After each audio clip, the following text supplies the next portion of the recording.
다음 시간은 689페이지 집합건물의 소유 및 관리에 관한 법률 하겠습니다. 자, 이거는 물건법에서 건물의 일부가 자 구조상, 이용상 뭐가 있으면 이용상 독립성이 있으면 구분소란 말을 인정합니다. 무슨 소리요? 구분 소유를 인정하고 있습니다. 민법에서. 근데 민법에 있는 215조 조문이 딱 하나밖에 없어요. 이 구분 소유 가지고는 70년, 80년대에 자꾸 고층화되죠. 과거에는 이렇게 이 조문은 그냥 이렇게 옆으로 늘어진 것, 옆으로 늘어진 구분 소유 있죠, 이렇게 102로 뭐 102호 이렇게 해서 공동 뭐가 있고 공동 수도, 뭐 공동 화장실 있죠. 뭐 이런 걸 이상해서 만든 조문이에요. 근데 70년, 80년에서는 이거 가지고는 도저히 안 되니까 자꾸 건물이 올라가잖아요, 이게. 자꾸 올라가니까 이 건물을 갖다가 뭡니까? 관리할 조문이 필요한 거예요. 그래서 이 조문 자체를 가지고는 쓸 수가 없고 특별법을 만든 거예요. 그래서 무슨 법 만들었다? 제목이 집합법. 약한 겁니다. 뭐라고요? 집합 건물의 소유 및 관리에 관한 법률을 탄생시킵니다. 그러면은 이게 고층화되다 보니까 이렇게 모여 살들잖아요. 네. 그럼 사람들이 이렇게 모여 살다 보니까 이게 복잡해지니까 규율해서 만든 법인데, 그럼 첫 번째 구분 소유 객체가 되는 부분이 있죠. 무슨 부분이요? 자, 이걸 우리는 이제 집합법에서는 전유 부분이다 이렇게 명칭을 잡는다. 무슨 부분이요? 전적인 소유권 부분이라는 거예요. 전적인 소유 부분. 그보다 전유 부분. 그럼 만약에 여기 A가 전유 부분 소유권을 갖고 있다 하면, 그러면 모여 살다 보니까 그러면 같이 복도, 계단, 엘리베이터 이런 것들 뭐 할 수밖에 없는 거예요. 같이 사용할 수밖에 없잖아요. 그럼 이런 부분 뭐라 한다 우리는? 공동 사용 부분. 그래서 뭐라 한다? 공동 사용 부분. 무슨 부분? 공용 부분이라는 명칭을 쓰는 거예요. 그러면 A의 지분이 있을까 없을까? A의 지분이 있어야 됩니다. 여기. 있습니까? 그럼 지분은 당연히 전유 부분 면적 비율로 갈 수밖에 없는 거예요. 공용 부분이 있고, 다음에 이 대지를 기초로 해서 있는 거 아닙니까? 그러니까 당연히 뭐도 있어야 되는 거예요. 무슨 건도 있어야 되는 거예요? 대지 사용권이 있어야 되는 겁니다. 무슨 건이요? 대지 사용권. 이게 소유권의 하나지 않습니다. 빈 토지 빌려서 지상권 설정해서 이런 건물 지을 수도 있기 때문에 소유권일 수도 있고 지상권일 수도 있고 임차권일 수도 있습니다. 관계없습니다. 그럼 대지 사용권에도 A의 지분이 있어야 돼요? 없어야 돼요? 있습니다. 어떻게 결정해야 돼요? 네? 전유 부분 면적 비율. 그러니까 이거 공유고 이것도 공유란 얘기예요. 그렇고 이제 이렇게 놓고 가면 잘 보니까 전유 부분이 이게 주가 되는 거고, 이 공용 부분 뭐가 되고, 이거 종이 되고, 대지사용권도 뭐가 되는 거예요? 이것도 종이 되는 거예요, 이게. 그래서 기본적으로 무슨 부분이 움직이면, 주된 무슨 부분이 딱 움직이면 모두 따라와야 되는 거예요. 공용 부분 종된 것도 딱 붙어서 와야 되죠. 이걸 일체성이라고 그래요. 무슨 성? 일체성. 그럼 제목이 뭘까요? 전유 부분과 공용 부분 지분의 일체성. 또 모두 따라와야 돼요. 대지 사용권도 딱 붙어서 와서 뭐 해야 돼? 일체성으로서 나가야 됩니다. 아십니까? 네. 그러면 전유 부분을 갖다가 만약에 J한테만 팔았다. 그러면 전유 부분을 팔게 되면 물건 득실 변경은 등기해야 돼, 안 해야 돼요? 해야 되겠죠. 그럼 매매는 뭐만 하면 되는 거예요, 이 사람이? 등기하면 되잖아요. 그죠? 그러면 공용 부분 지분 이거 취득할 때 등기할 이유는 없죠. 뭐만 등기하면 되는 거예요. 그럼 알아서 붙어서 올 거 아니에요. 그렇죠? 그래서 일체성을 먼저 기억하셔야 돼요. 그리고 이 일체성을 보니까 공용 부분 일체성은 절대적 일체성을 합니다. 절대 분리할 수 없어요. 절대적입니다. 근데 대지 사용권 일체성은 요거는 상대적 일체성. 무슨 일체성이요? 요거는 규약으로 달리 정해서 분리 처분할 수 있다. 규약으로 뭐요? 달리 정해서 규약으로 달리 정해서 뭐 할 수 있다는 거. 분리 처분 가능성이 있다. 그 얘기예요. 아십니까? 그래서 일체성도 이건 무슨 성이고요? 절대적 일체성이고 이건 뭐다? 상대적 일체성. 네. 가장 기본적인 세 가지. 무슨 부분? 전유 부분. 두 번째 무슨 부분?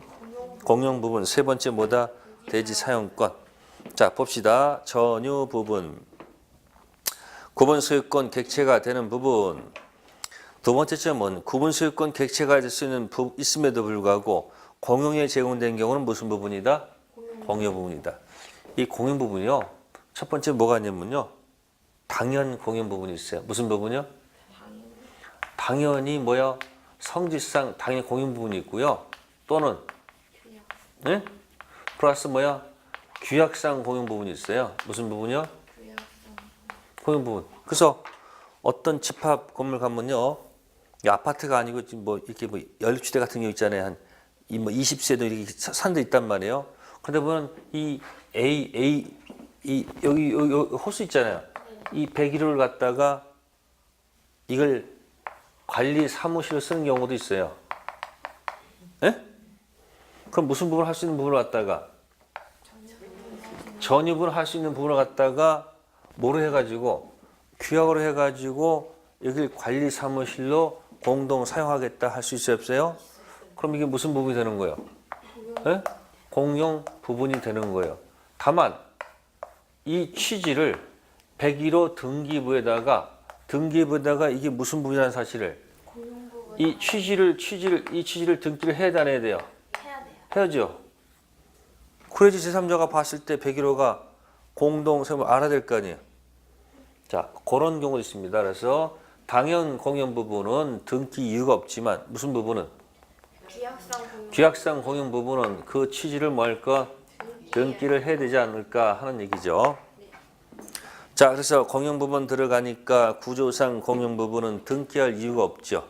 누가 보더라도 객관적으로 공동 사용 부분이니까.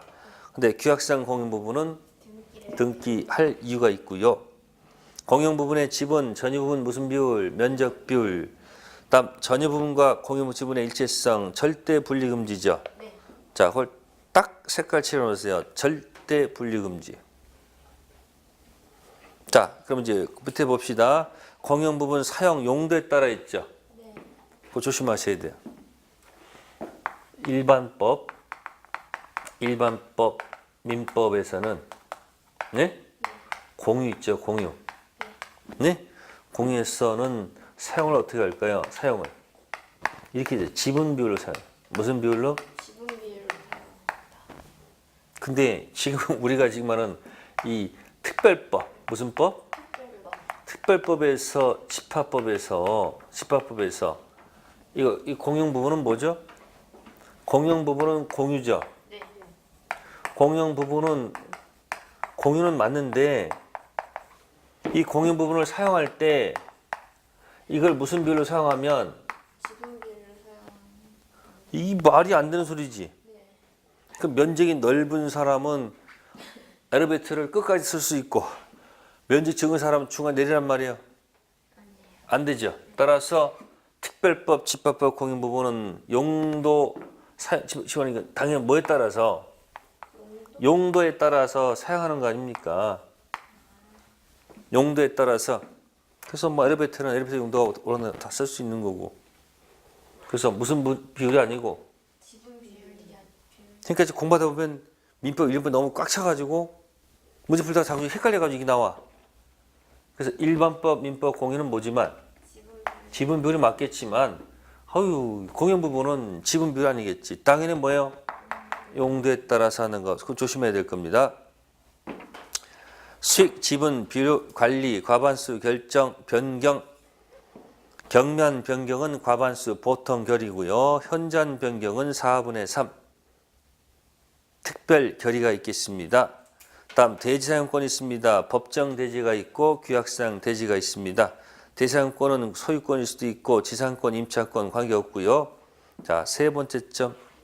전유 부분과 대상권 지분의 무슨 성? 일체성, 상대 분리 금지. 아까 했었습니다. 무슨 성하고? 절대적 일체성하고 상대적 일체성. 네. 네. 이 공용 부분 절대 뭐 할 수 없다고요. 분할 청구할 수 있을까 없을까?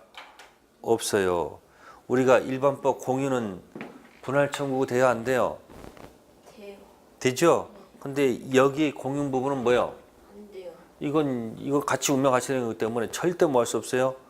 분리하면 안 됩니다. 분할 청구 이런 거 할 수가 없습니다. 아니 엘리베이터 계단은 어떻게 분할 청구되냐고. 성질의 것이 아니죠. 그 다음 관리단 들어갑니다. 관리단하고 관리인이 있죠. 네. 관리단하고 누구요? 관리인. 그럼 보세요. 모여 있는 사람들이 모여서 단체를 만들어야 돼요. 네? 그게 뭐다? 관리단. 그러면 구분 소유자 전원으로 관리단이 구성됩니다. 당연 설립이에요. 그러면 관리단 설립됐으면 이 관리단의 뭐냐면 모이면 정기 모여가지고 뭐 하는 거예요? 회의를 해야 돼. 그죠? 집회. 그래서 관리단은 뭘 열어서? 집회를 통해서. 이 집회가 뭘까요? 의결기관이야. 국회랑 똑같아요. 그래서 무슨 집회가 있고 정기 관리단 집회가 있고 뭐다? 임시 관리단 집회를 통해서 무엇을 하자. 무엇을 하자. 무엇을 하지 말자라고 의결해야 될 거 아니에요. 그죠? 의결한 다음에 뭐 하는 거예요, 이것을? 집행기관이 필요하잖아요. 필요하죠? 이 집행이 누구냐면 관리인이라 한다. 뭐라 한다? 관리인. 단하고 인 조심해야 되겠네. 관리인은 뭐다? 집행기관. 그럼 관리는 똑똑해야 되죠. 네. 똑똑해야 되겠죠. 그러니까 뭐야? 꼭 구분 소유자일 필요는 없다는 얘기예요. 여기 모여 있는 사람 꼭 구분 소유자일 필요는 없고요. 여기 빌려 쓰는 임차인도 구분 소유 뭐가 될 수 있다는 거예요. 관리인 또 바깥에서 초빙할 수도 있는 거 없는 거예요. 있는 거예요. 있습니다. 그래서 관리인은 집행기관입니다. 그러니까 요거는 국회를 해당한다면 요건 뭐야? 이건 행정기관 같다 생각하시면 돼. 그래서 관리단 의결기관입니다. 구분 소유자 전원으로 구성되고요. 정기 집회와 임시 집회가 있습니다. 관리는 집행기관인데 구분 소유자가 몇 인 이상일 때는 10명 이상인데. 예, 기준이 10인입니다. 10인 이상일 때는 관리인이 반드시 선임이 강제가 되어 있습니다. 근데 보통 구분소 10인 이상 넘지. 아파트 같은 데는. 근데 이제 옛날에 보면 연립주택 같은 데 있잖아요. 몇 가구가 없어 이렇게. 뭐 8가구 사는 경우도 있거든. 그건 안 돼도 상관없어요. 근데 10인 이상일 때는 반드시 뭐다? 관리인이 선임 뭐가 돼 있다? 강제가 돼 있습니다. 그 다음에 이제 거기는 없습니다만은 이 관리인을 뭐 하는 사람? 관리인을 감독기관이 있어. 무슨 기관이요? 잘하나 못하나? 이 관리위원회가 있어요. 관리 뭐라고요? 이거는 반드시 뭐다? 이건 반드시 이렇게 돼요. 구분 소유자로 선임이 돼야 돼. 관리인은 똑똑한 사람 갖다 아무나 갖다 붙이면 상관없지만 감독기관 관리위원은 누구로? 구분 소유자에서 선출된다는 거. 자, 의결 정족수 봅시다. 임시 관련 집회는 5분의 1.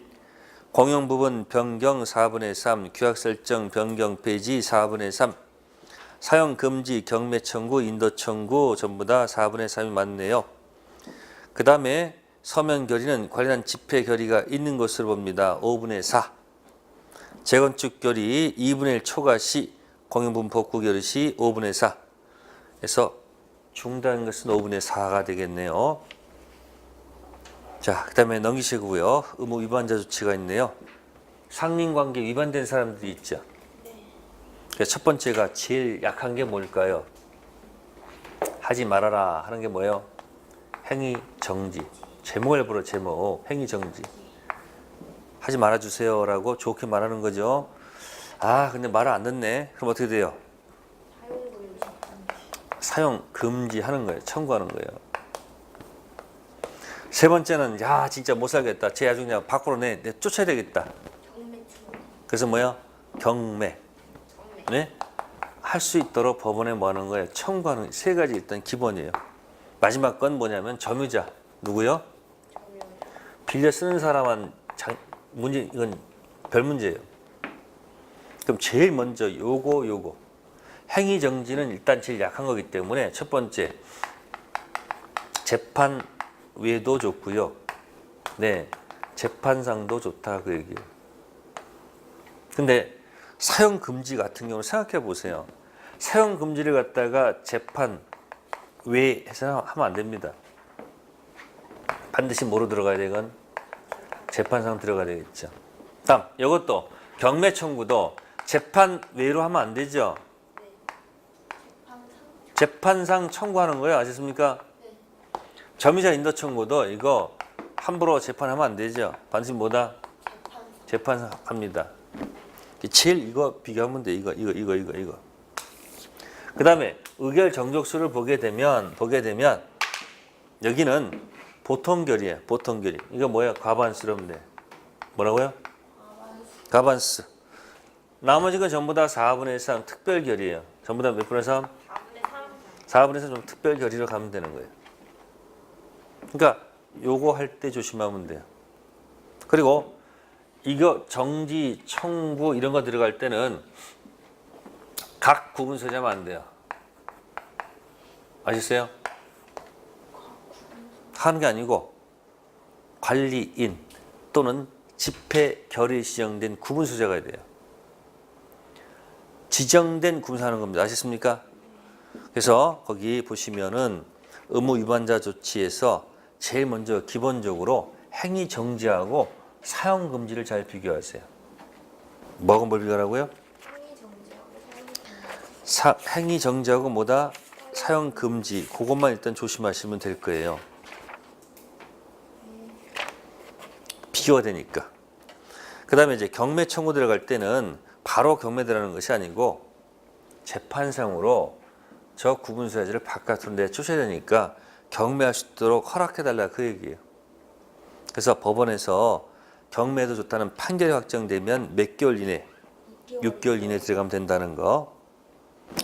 자, 끝으로 이제 재건축이 있습니다. 재건축 결의는 5분의 4 이상 찬성. 자, 여기 최고란 말 없죠? 네. 최고. 최고에서 2개월 이내. 자, 보세요. 확답이 없네요. 뭐였어요? 자, 최고에서 만약에 침묵이 나타났다. 질문하고 있습니다. yes일까요? no일까요? 내가 늘 강조하지만 우리 시험 보면 전부 다 no예요. no. yes가 하나도 없다는 거예요. 우리 시험 보면서 최고에서 답이 없잖아요. 침묵 지키잖아요. 그럼 yes가 하나도 없어. 전부 다 뭐예요? no. 답이 없어. 재건축 하겠다라는 거예요. 재건축 하지 않겠다는 거예요. 재건축 no로 간주한다는 거. 그걸 기억하시면 될 거예요. 네, 그래서 강의 노트 집합건물법. 네, 그래서 기본 개념 설명드리고요. 드디어 이제 마지막 거네요. 부동산 뭐예요? 실권리자 명의 등기에 관한 법입니다. 실명법 어려울 것 같아요? 쉬울 것 같아요? 쉬워요. 어떤 분은 교수님이 쉽겠지만 학생들은 다 어렵죠. 어려서 도망가지 마시고 한번 세게 한번 부딪혀 보세요. 자, 실명법은 형태 세 가지만 가지고 설명드리면 돼요. 자, 페이지 넘겨볼까요? 702페이지입니다. 자, 형태가 있어요. 먼저 갑이 을하고 명의신탁을 합니다. 무슨 신탁이요? 명의신탁. 네 이름을 뭐예요? 신탁. 그러면 믿고 부탁한 거예요. 누가? 갑이. 그래서 갑의 명칭이 뭐다? 신탁자. 무슨 자요? 신탁. 믿고 탁 부탁했다는 믿고 부탁했다는 얘기예요. 이쪽은 뭐야? 탁 받아들였어요. 부탁을 뭐야? 탁 받았다는 부탁을 탁 받았다는 얘기예요. 그럼 명의신탁 약정을 하게 되죠. 그죠? 네. 두 번째, 그러면 갑의 이 등기가 이게 지워지고 이쪽으로 등기가 넘어간단 말이에요. 네. 그래서 여기서 지금 무슨 변동이 생겼다? 물권 변동이 생겼다. 이렇게 얘기해요. 그러면 이런 거 우리는 이전형 명의 신탁이다. 이렇게 표현한다. 무슨 형? 이전형. 그래서 이전형은 뭐죠? 갑하고라고 명의 신탁하고 물권 변동이 넘어갔죠. 명의 신탁 약정의 효력이 어떻게 될까? 물권 변동 효력이 어떻게 될까? 이제 공부하는 거예요. 자, 이런 경우도 있고 또 하나는 갑이 병의 부동산을 가서 삽니다. 뭐 했다고요? 매매합니다. 병이 등기가 되어 있습니다. 근데 갑이 이 매매에서 등기를 넘겨받으려고 하다 보니까 이거 등기는 세금 폭탄 맞아. 그럼 안 될 것 같아. 그래서 큰일 났어. 그래서 사실 누구한테 가서? 을한테 가서. 누구한테 가서? 을한테 가서 제발 부탁한다. 이름 좀 빌려달라. 명의신탁 부탁받아 약정을 했습니다. 뭐 했다고요? 그럼 가입 명칭이 뭐가 돼요? 믿고 부탁했으니까 뭐예요? 신탁자가 되고요. 이쪽은 이건 뭐가 되는 거예요? 수탁자가 됩니다. 네 이름 빌린 거죠? 그러면 이 매매는 유효한 상태입니다. 무슨 상태요? 그러면 병은 처음에 명의신탁을 몰랐죠? 몰랐다가 이제 또 갑이 병한테 가서 달려가서 부탁해야 돼. 나한테 등기 넘겨주지 마시고 제발 어디로 넘겨주십시오. 이렇게. 그럼 명의신탁을 알게 돼요? 모르게 돼요? 알게 됩니다. 알겠어요? 그러면 등기가 여기서 지워지고 이렇게 등기가 넘어갈 것이다. 그런 얘기죠. 그러면 여기서 이 물권 변동은 어떻게 될까 하는 얘기죠. 다 따져보는 거예요. 그러면 이 사람 등기를 생략하고 한 거죠. 그러니까 이거 뭐냐? 생략했으니까 뭐라고 그래 이런 거예요? 네. 중생형. 무슨 형? 중생형이다. 이렇게 하는 겁니다. 자, 이건 표시하면 어떻게 할까요? 보세요. 해보세요. 명의신탁 했죠? 매매했죠? 쭉 물권변이 일어났죠? 그러니까 이건 뭐야? 명의신탁하고 매매해서 등기가 이렇게 넘어갔으니까 뭐다? 중생형. 각각 그렇게 따져볼 수 있습니다. 다음 세 번째는 이건 좀 경솔한 거죠? 이거 너무 경솔한 거 아니에요? 명의신 다 알리고 돌아다니는 거 아니에요? 그러면 가장 좋은 것은 뭘까요? 좀 신중했더라면 갑하고라고 무슨 신탁해서 명의신탁을 해서 약정을 해서 갑이 돈을 한 3억을 갖다가 을한테 뭐예요? 주고 네가 가서 사라. 나를 알리면 안 되니까. 그럼 이 갑이 뭐가 되고요? 예? 명의신탁자가 되고 을은 뭐가 된다? 수탁자가 된다. 그 얘기예요. 그러면 수탁자는 비밀스럽게 어떻게 돼가서 싹 가서 매매를 해야 되겠죠. 이때 명의신탁을 알릴까 안 알릴까? 알리면 안 되겠죠. 그럼 병은 등기가 돼 있고 명의신탁을 전혀 모르는 상태에서 그러면 등기가 이쪽에서 물권 변동이 생길 거 아니에요. 이쪽에서. 무슨 변동이요? 그럼 등기가 지워지고 이렇게 갔을 것이다. 그런 얘기예요. 됐죠? 그럼 이건 뭐냐면 이렇게 해서 돈을 딱 대주면서 갑이 을한테 뭐라고 했을까? 아니, 계약하고 와. 돈 대주고 계약하고 오라고 그랬잖아요. 그럼 이제 마지막 명칭이 뭘까요? 이게 바로 뭐다? 계약형 명의신탁이다. 이렇게 명칭 잡으면 돼요. 그럼 보세요.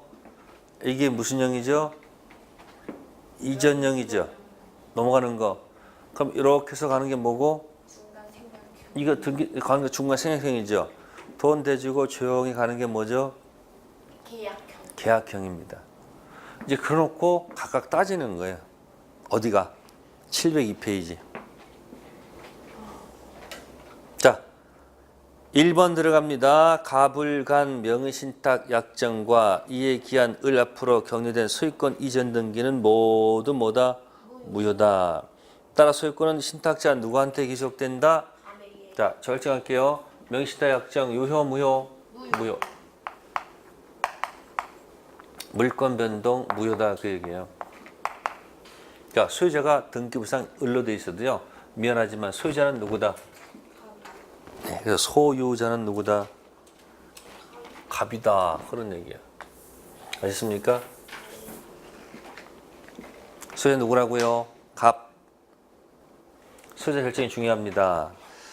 그럼 이제 2번 가볼게요. 갑은 을한테 명의신탁 해지를 원인으로 소유권 이전 등기를 청구할 수 없고 그 소유권 이전 등기는 원인 무효로서 말소된다. 보세요. 여기 보셔야 됩니다. 명의신탁 약정을 해지한다는 말은 존재할 수 없다는 거죠. 존재할 수 없습니다. 이유는 해지는 반드시 유효를 전제로 했을 때 해제가 나옵니다. 따라서 약정 자체가 만약에 뭐라면 무효한다면은 해제라는 말 존재하지 않아요.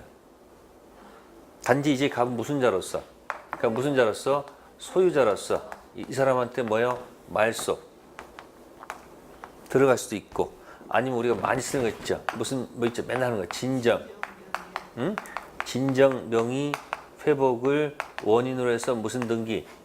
이전 등기 요구할 수 있다 그 얘기예요. 됐죠? 자, 이게 이전형 명의신탁 이 얘기예요. 다음 세 번째 무슨 형? 중간 생략형 들어갑니다. 3자간 명의신탁이라고 합니다. 1. 신탁자 갑과 수탁자 을 간의 명의신탁 약정과 그에 따라 을 앞으로 경된 등기는 전부 다 뭐다? 무효. 결정합시다. 명의신탁 약정 유효 무효? 무효. 두 번째 물권 변동도 유효 무효? 무효. 그럼 소유자가 누구라는 얘기예요? 갑이라는 아니지. 등기가 넘어갔으니까 무효니까 누가 소유자? 병이 소유자야. 무슨 자?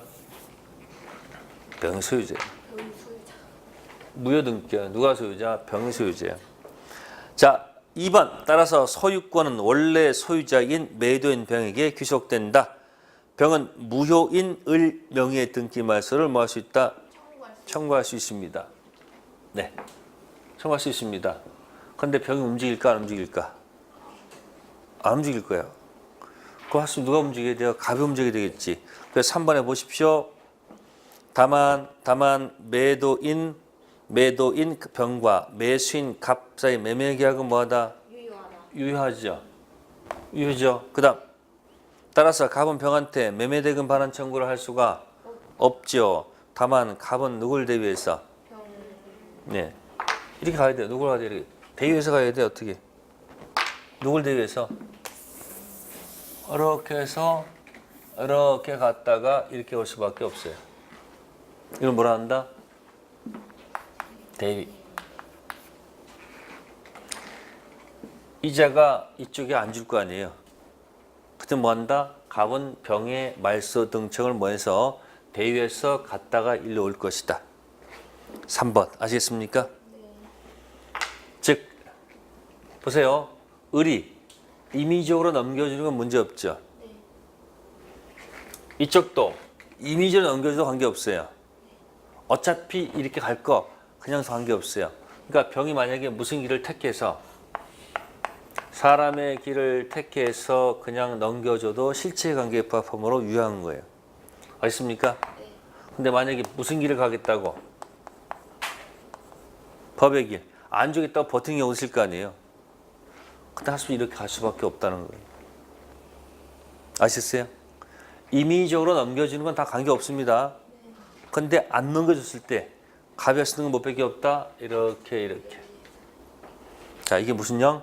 중간 생략형이고요. 다음 이제 계약형 갑니다. 자, 유형이 있습니다. 지금 볼게요. 동그라미 1번 있습니다. 매도인 병과 매수인 을 사이의 매매 계약은 뭐함으로? 유효함으로. 을은 확정적으로 유효한 소유권을 뭐한다? 취득한다. 그럼 누가 소유자겠냐? 을이 소유자는 얘기야. 이 매매 계약이 뭐하고요? 유효하고. 명의신탁은 당연히 뭐가 되고요? 무효가 되고. 물권 변동은 뭐다? 유효입니다. 그럼 누가 소유자? 을. 다음 2번에 뭐라고 됐습니까? 신탁자 갑이 수탁자 을에게 제공한 매매 대금 등 급부는 부당 이득으로 반환할 수 있다. 청구할 수 있다라는 얘기입니다. 세 번째, 신탁자 갑은 수탁자 을을 대위해서 병에 대한 등기 이전 청구나 매매 계약상 권리를 뭐 할 수 없다? 할 수 없는 당연한 거죠. 그럼 이제 여기서 이제 어떤 문제 발생하나 보세요. 소유자가 누구예요? 을이요. 갑이 을한테 부당이득 반환 청구할 수 있죠. 네. 무슨 이득이요? 부당한 이득. 자, 실명법 실행 이유니까 이 부당이득 반환 청구가 자, 대금 돈 자체입니까? 아니면 부동산 자체일까요? 선택해 보세요. 돈 자체이지 뭐가 아니다? 부동산 자체가 아니다. 그러니까 3억을 대줬는데 이 토지 가치가 이 토지 자체 300억이야. 토지 가치가. 네. 그럼 갑이 을한테 요구할 수 있는 건 뭐 밖에 없는 거예요. 부동산이 아니라고요. 그러니까 만약에 이 을이 만약에 인간의 길을 가면 어떻게 되는 거고? 줘버리면 되는 거야. 대물 변제야. 그러니까 수탁자가 등기돼 있다가요, 신탁자 전부 다 이렇게 등기 이미지 넘겨주는 것들 있죠. 전부 다 유효해. 다 유효해. 문제 없어요. 근데 안 넘겨줬을 때 무슨 길을 가면 갑이 가져올 수 있는 건 뭐 밖에 없다. 돈 밖에 없어. 뭘 못 갖고 와? 부동산은 그럼 누가 웃어요? 어디 부서?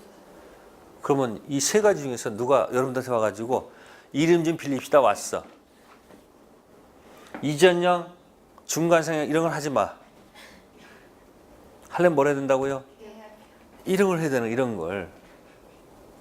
이런 거 하게 되면 나중에 혹시 뭐 나한테 이득이 생길 수 있는 거 없는 거예요? 있죠. 왜? 부당 이득이 못 뺏겨왔기 때문에 돈밖에 없으니까 뭐야? 자체는 울 거니까. 올 거니까. 그래서 종류 몇 가지? 세 가지. 세 가지 잘 기억하세요. 아십니까? 무슨 형 있고? 이전형, 중생형, 계약형. 특별법은요, 기출문제 열심히 잘 풀면 돼요. 무슨 문제요? 기출문제. 자, 그리고 여기 봅시다. 그리고 이제 을로부터 연결된 사람이 병이야. 병. 자, 이 사람 선이 악이 묻지 않고 다 보되는 거 아시죠? 네. 자, 이쪽도 연결된 병이 뭐다? 선이 악이요. 다 보호된다, 안 된다? 됩니다. 여기 연결된 누가 있어요? 정 있죠? 이 사람 너무 묻지 않고. 그러니까 수탁자 등기가 유효 등기든 무효 등기든 연결된 제3자는 뭐 묻지 않고 선이 악이 묻지 않고 다 뭐가 된다? 보호가 된다는 이야기가 되겠습니다. 네, 그래서 특별법은 기출문제에 집중해서 읽어보시면 충분히 맞힐 수 있습니다. 네, 기본서 마치면서 맨 마지막에 꽃자리 읽고서 끝내겠습니다. 맨 마지막 페이지 꽃자리가 있습니다. 있는 건 몰랐죠? 제가 한번 읽어보겠습니다. 꽃자리 반갑고 고맙고 기쁘다. 앉은 자리가 꽃자리니라. 네가 시방 가시방석처럼 여기는 너의 앉은 그 자리가 바로 꽃자리니라. 반갑고 고맙고 기쁘다. 네, 여러분의 합격을 진심으로 기원하겠습니다. 네, 지금까지 들어서 감사했습니다. 네, 안녕히 계십시오.